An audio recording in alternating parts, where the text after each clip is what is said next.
Oi, gente linda, sejam bem-vindos por aqui no meu canal, eu me chamo Ju. E o vídeo de hoje é sobre O Diabo de Cada Dia, esse filme original da Netflix que estreou e que adapta esse livro maravilhoso do Douglas Roy Pollock, publicado pela Dark Side, e que acompanha uma história bem linear, que assim, não tem muito o que explicar, né? E que é muito igual ao livro. Tanto a narrativa arrastada do filme, porque é um filme super longo, de 2h20 quase, mas também que tem muitos personagens com muitas camadas, personagens que eu posso dizer pra vocês que são personagens todos que são embasados em religiosidade e que justificam seus atos perante Bíblia, talvez, ou crenças, acho que sim. Mas antes de eu falar um pouquinho mais sobre esse filme, deixa seu like nesse vídeo, se inscreve no canal, ativa as notificações, curte, comenta, compartilha, porque toda essa movimentação aqui me ajuda muito e ajuda a mostrar esse vídeo para outras pessoas também. Obrigada por tudo, galera. Então, assim, vou tentar não me estender muito. O filme, ele acompanha o Arvin, que é um protagonista, mas a gente conhece muito da família dele. Ele é um filme que ele faz questão de ir lá no passado, né, pra mostrar como o Arvin se tornou esse cara que ele se tornou. Então, muito é fruto, né, do pai dele, que era um cara super violento, super agressivo e que faz sacrifícios de animais pra poder tentar salvar a mulher dele e obriga o Arvin a rezar.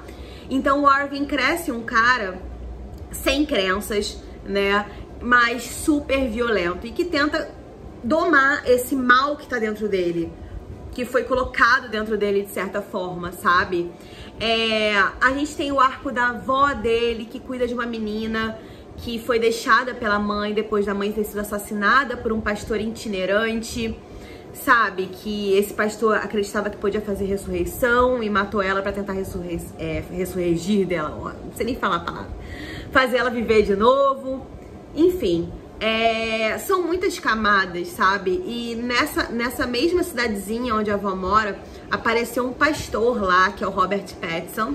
E esse pastor é um falso pastor pedófilo que acaba tendo relação com a Leonor, ela acaba engravidando e cometendo suicídio depois dele falar que ela era maluca, sabe?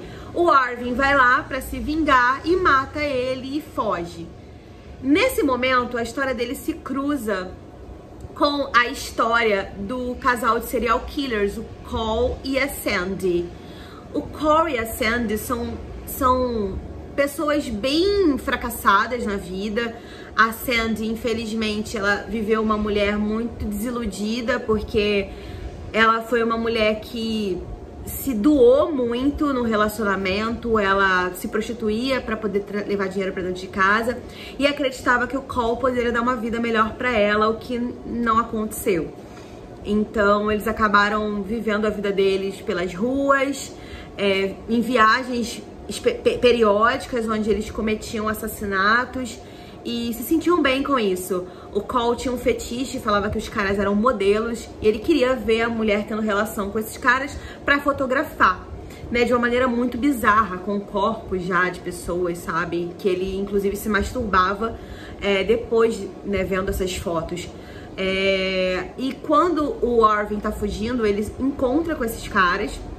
A Sandy, inclusive, ela é irmã do xerife da cidade, que é o Sebastian Stan. E o Arvin, vendo que ele ia ser assassinado, ele revida e acaba matando os caras. Só que o Sebastian Stan descobre que, enfim, a irmã dele não era tão boa pessoa como ele acreditava.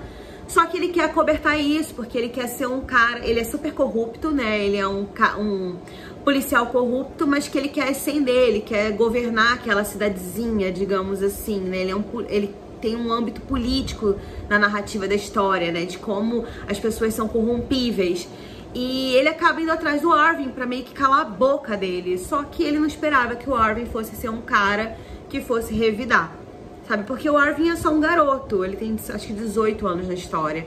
Então...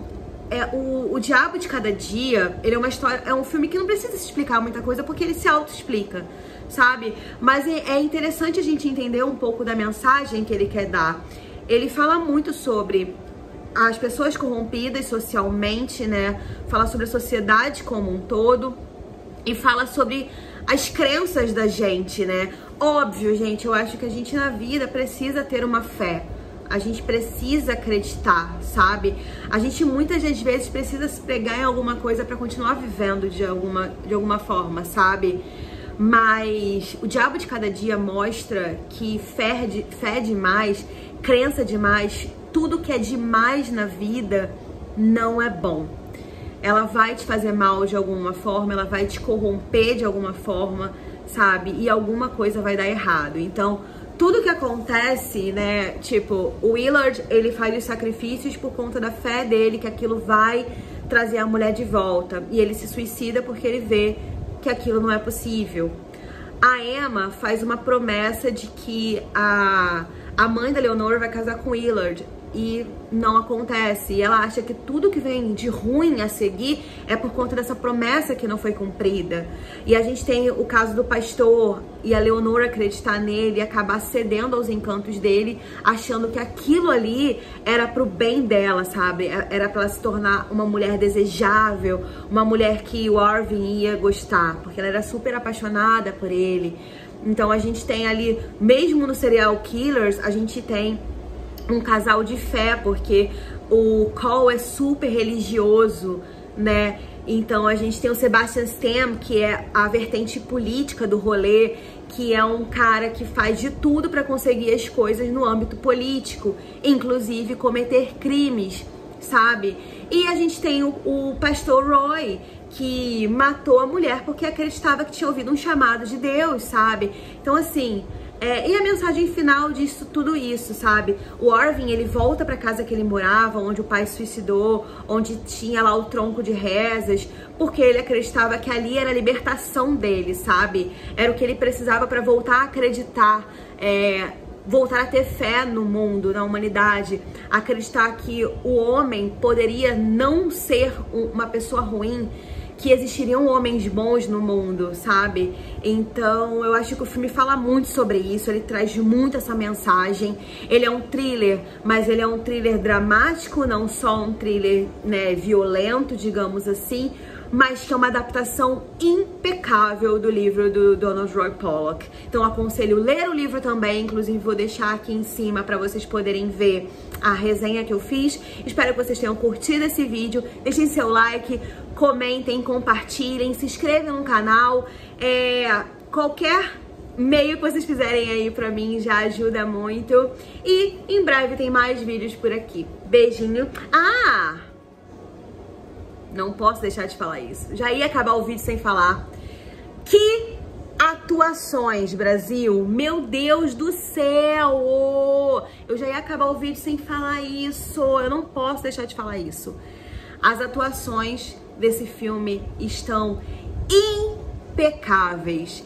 Gente, sério, impecáveis. Todos estão incríveis. Robert Pattinson, Bill Skarsgård, Tom Holland, Sebastian Stan, todos estão maravilhosos, mas eu quero destacar muito, tipo assim, muito Tom Holland, porque você vai se surpreender. Quem tá acostumado a só ver Tom Holland como Spider-Man, ver o Tom Holland no papel do Arvin é minimamente curioso e surpreendente. Mas assim, ao concurso, Robert Pattinson e Bill Skarsgård, eles estão, assim, eles mudaram o sotaque deles. Assistam legendado, eles mudaram o sotaque deles, pra vocês terem noção, e no dublado não dá pra ver isso. Eles mudaram o sotaque deles a ponto de você conseguir compreender que eles mudaram o sotaque, porque esses dois personagens são os únicos personagens que não fazem parte dali. Eles não são daquele lugar, sabe? É como se eles fossem forasteiros. E aí, por isso, eles têm que fazer um sotaque diferente pra mostrar que eles não são daquele lugar. Então assim, gente, sério, foda para um caralho. Só isso que eu tenho pra dizer pra vocês. E é isso. Agora sim eu posso finalizar. Agora sim, gente. Agora sim eu posso finalizar esse vídeo. É isso. Comenta pra mim, curte, compartilha, se inscreve no canal, ativa as notificações que em breve tem mais vídeo pra vocês. Tchau, tchau.